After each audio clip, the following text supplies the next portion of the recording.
Halo sobat, kembali lagi bersama Mas Benji. Kali ini Mas Benji akan menerangkan bagaimana cara memilih pompa yang optimal. Kenapa itu sangat penting?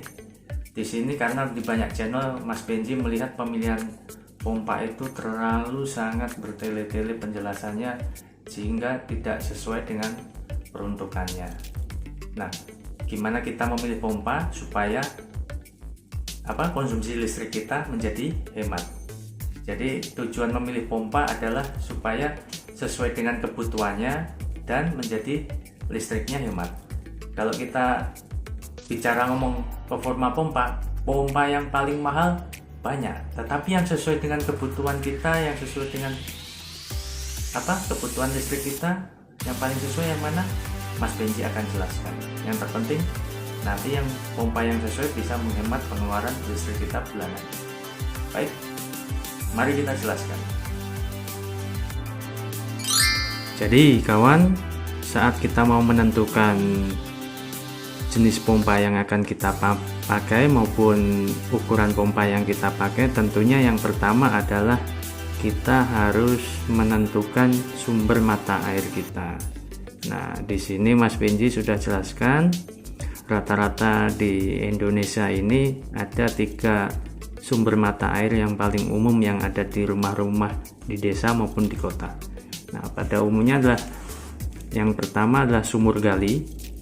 Sumur gali ini sendiri rata-rata sumur-sumur tua yang berada di desa.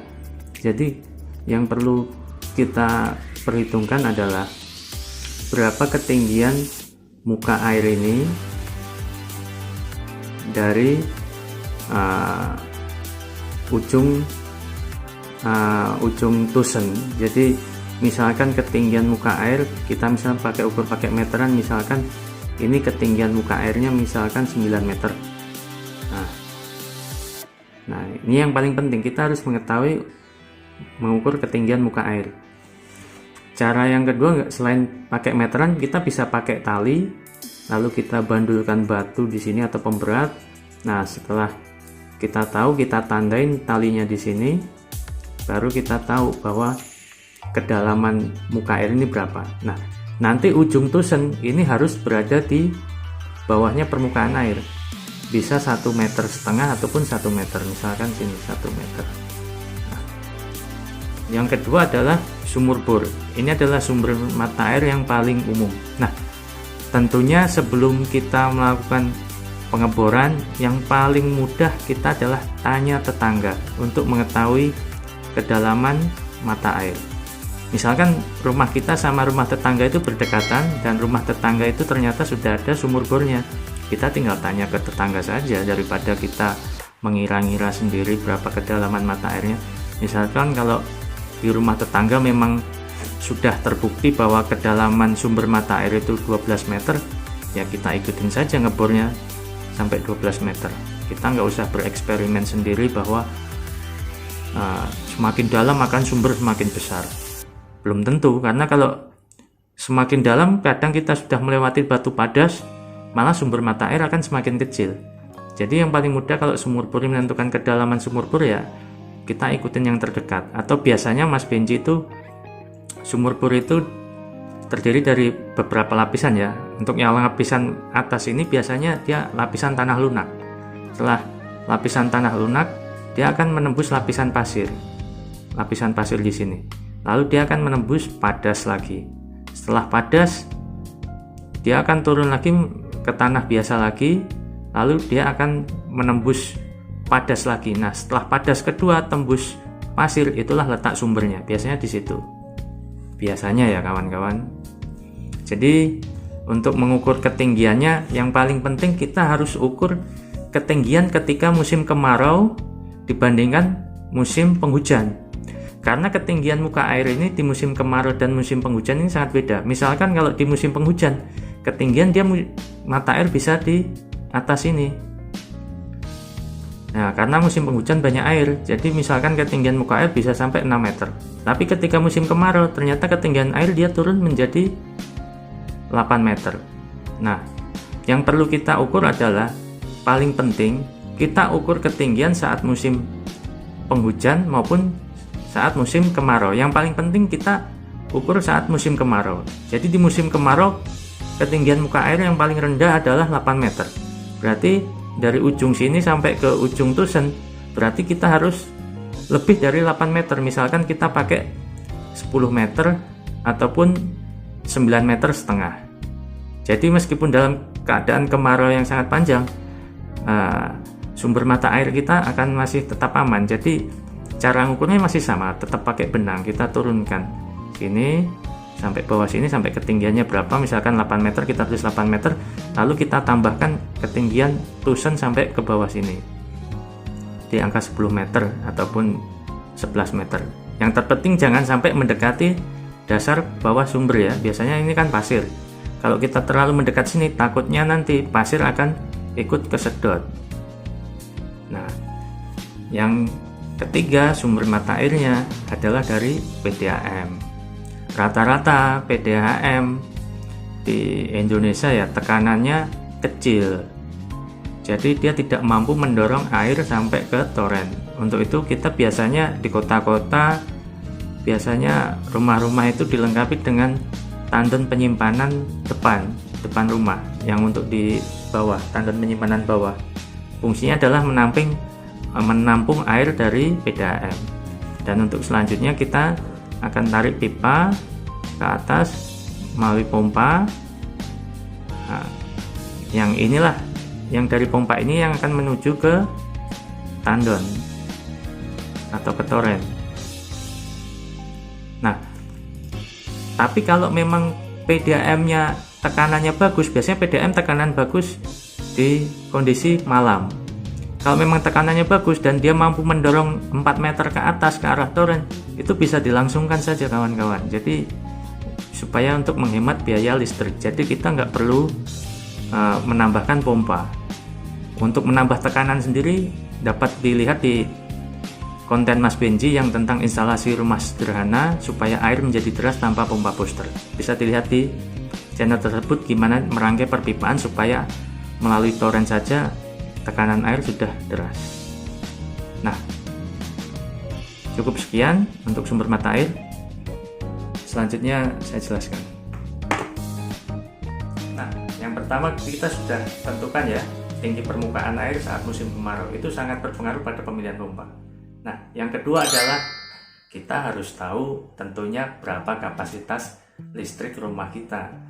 Ya, pentingnya untuk apa sih tahu kapasitas listrik rumah kita? Misalkan 900 watt maupun yang 1300 watt atau yang 2200 watt atau yang naik, karena itu sangat penting. Karena jangan sampai ternyata kedalaman muka air kita adalah sumur dalam sampai 40 meter. Nah, listrik rumah kita cuma 900 watt. Itu pasti di katalog nggak ada pompa yang 900 watt yang mampu mengangkat sampai kedalaman 40 meteran. Yang pasti itu adalah listrik di atas 1000 watt ke atas. Nah, itu pentingnya mengetahui kapasitas listrik rumah kita.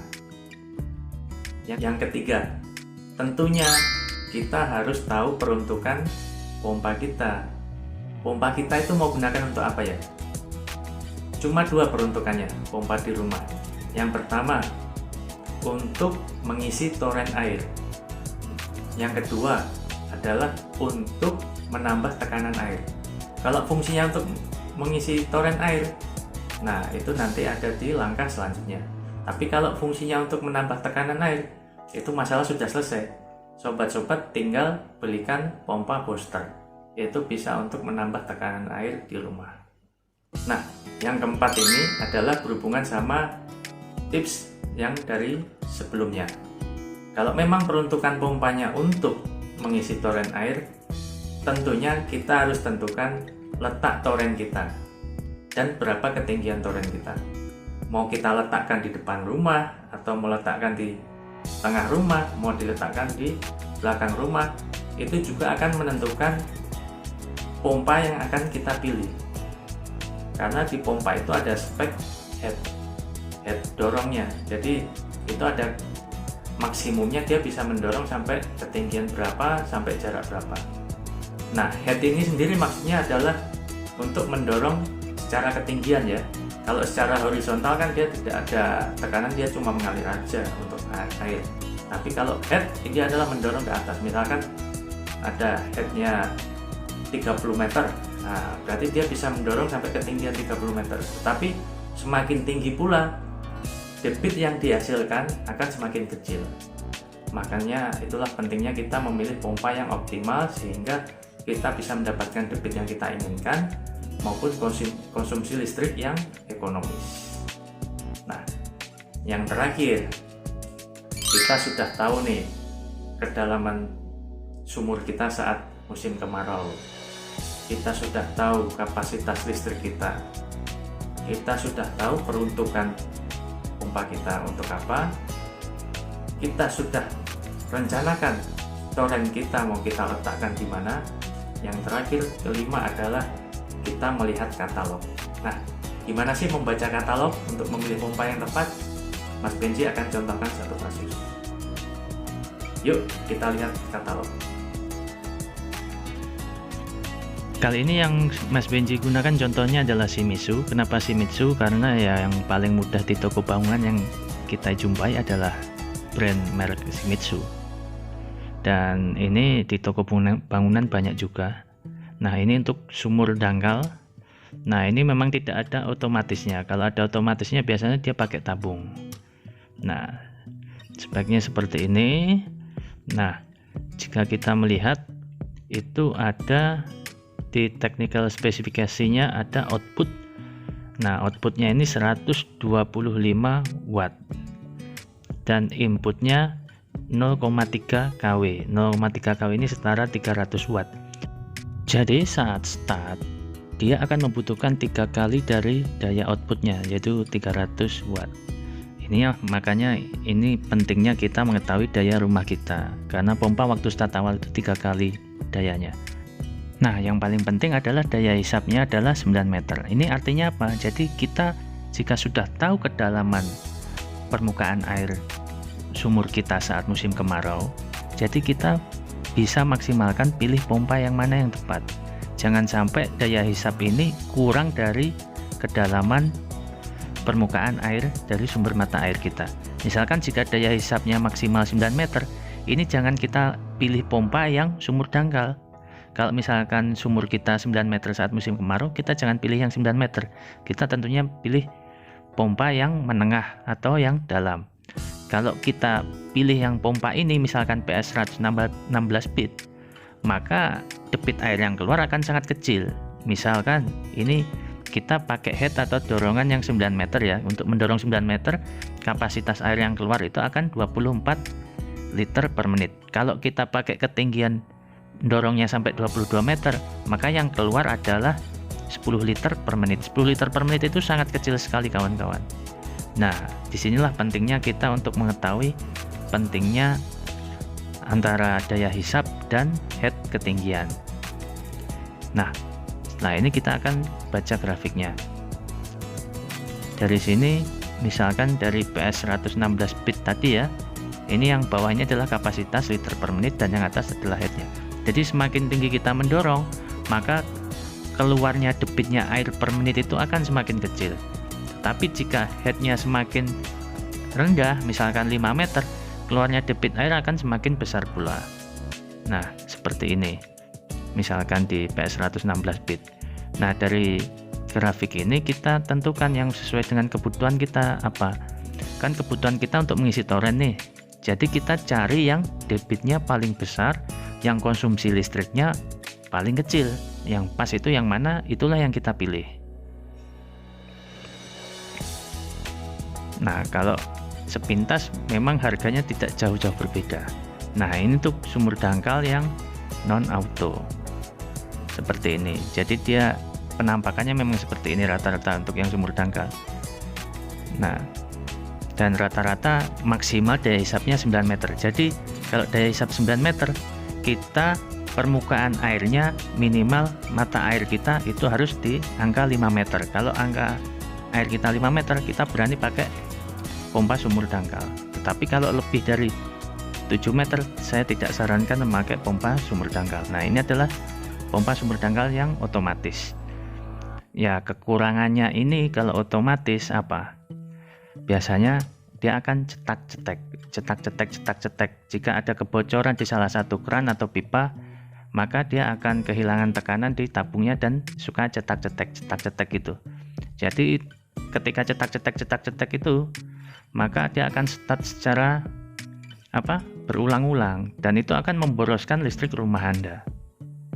Saya sih mending memilih pompa yang non auto, otomatisnya kita gunakan di torrent atau yang bisa kita sebut pelampung otomatis untuk start-stopnya pompa. Nah, ini adalah produk yang Mas Benji sukai, yaitu adalah semi jet. Kenapa yang non auto? Karena kita gunanya untuk mengisi torrent di tandon. Untuk kecepatan itu nanti di konten Mas Benji lainnya bisa dijelaskan.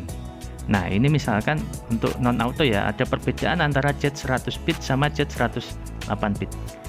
Padahal untuk input KW-nya lebih besar yang jet 100, tetapi yang jet 108 bit itu lebih kecil, tetapi dia mendapatkan kapasitas yang lebih besar.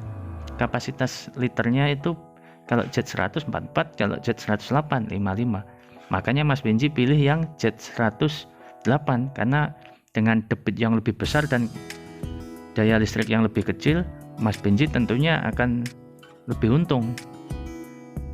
Nah, grafiknya seperti ini untuk jet 100 sama jet 108.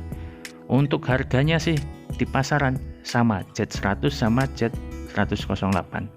Untuk otomatisnya Mas Benji gunakan di torrent atau di tandon, jadi pakai otomatis pelampung.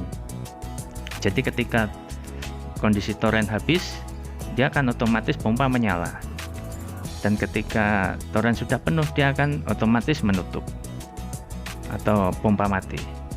Dengan begitu kita bisa menghemat pengeluaran listrik karena pompa tidak secara terus-menerus start stop ya dalam waktu yang singkat. Kalau kita langsungkan, maka kita akan boros. Nah, ini untuk sumur dalam atau juga jet pump. Perbedaannya apa jet pump? Kalau jet pump dia mempunyai dua nozzle atau dua pipa yang turun ke bawah. Nah, kalau kita sumurnya sumur dalam, tentunya kita pastikan bahwa saat mengebor sumur itu pipa yang untuk pengeborannya minimal lebarnya harus 4 dim atau 4 in supaya mata jetnya supaya bisa masuk ke dalam. Nah, yang ini adalah submersible pump. Ini yang untuk sumur yang sangat-sangat dalam. Kalau tadi jet pump maksimal lah, kalau Mas Benji sarankan cuma untuk 15 meteran saja. Tapi kalau submersible pump ini bisa sampai kedalaman 50 meter sampai 60 meter sanggup. Tetapi akibatnya apa? Tentunya konsumsi listriknya membutuhkan daya yang besar. Misalkan untuk outputnya untuk outputnya sangat-sangat besar sekali. Jadi untuk outputannya untuk inputannya sangat-sangat besar, biasanya di atas 1000 watt atau di atas 1 kW. Tetapi kelebihannya dia bisa pompa di kedalaman sumur yang sangat dalam sampai ke 60 meter lah. Di atas itu saya rasa debit airnya akan berkurang. Ini memang biasanya untuk mata air yang dekat sama sungai atau daerah pegunungan itu sumber airnya sangat dalam. Ini sibel atau submersible ini sangat cocok untuk sumber airnya sangat dalam. Dan ingat, harus perhatikan dulu kalau memang tetangga kita lihat sumbernya sangat dalam 40-60 meter, waktu kita ngebor sumur bor, kita harus siapkan dulu pipanya itu untuk masukannya minimal harus lebih besar dari ukuran pompa ini. Misalkan pompanya kita pakai yang 4 in atau 4 dim, berarti pipanya kita pakai yang 6 dim atau 5 dim supaya pompanya bisa kita turunkan. Nah, cukup sekian, semoga ini bisa membantu teman-teman ya. Baik, gimana? Memilih pompa itu sangat mudah kan? Dan tentunya dengan pemilihan pompa yang tepat itu bisa menghemat pengeluaran listrik kita karena kita sudah menentukan pompa kita mana yang paling optimal. Kalau kita ngomongin harga, yang lebih mahal banyak. Kalau kita ngomongin spek yang lebih tinggi banyak. Tapi kalau kita ngomongin yang optimal, yang sesuai dengan kebutuhan kita, tentunya kita harus rencanakan dan pikirkan. Dan Mas Benji sudah jelaskan di semua video Mas Benji ini, itu sangat mudah langkah-langkahnya. Semoga ini bisa membantu sobat-sobat yang di rumah yang masih bingung cara menentukan pompa, mau pilih yang pompa dangkal kah, mau yang semi jet kah, atau yang jet pump kah, atau yang sibel kah. Nah, di sini video ini semoga bisa mencerahkan. Terima kasih, sampai jumpa di konten Mas Benji yang selanjutnya. Jangan lupa subscribe Mas Benji supaya Mas Benji tetap bahagia dan menyajikan konten yang bermanfaat. Terima kasih, bye bye.